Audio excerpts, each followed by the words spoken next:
வந்துட்டா. சரி நம்ம கொஞ்சம் கெத்தா மெயின்டைன் பண்ணுவோம்.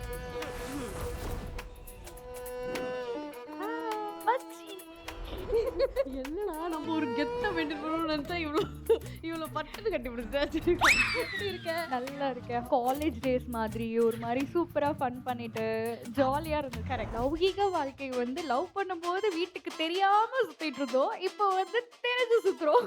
ஸோ நிறைய நாட்டி திங்ஸ் கூட நாங்க 2 பேரும் பண்ணுவோம். டேரக்டா வந்து எனக்கு கால் எப்ப தெரியுமா பண்ணேன், ஹே மச்சி எனக்கு என்கேஜ்மெண்ட் 12 இயர்ஸ் பேக் அந்த மாதிரி இருக்கலாமா. அப்போ நீ என்ன பண்ணிட்டு இருந்த? நான் ஸ்கூல் படிச்சுட்டு So, ஏதோ ஒரு சம்பவத்துல ச்சே, நான் தாண்டா லக்கியஸ்ட் அப்படின்னு யோசிச்ச அந்த என்ன விஷயம்?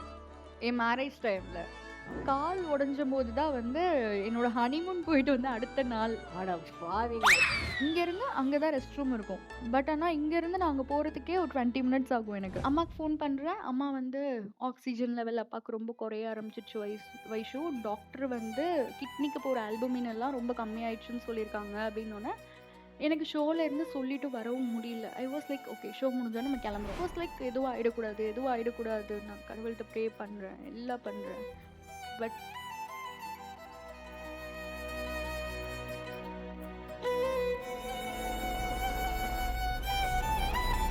பொன்னி சீரியல் நீ பண்ண தெரியுமா? அதுல உன்னோட ஹஸ்பண்ட் வெற்றி இருக்காரு.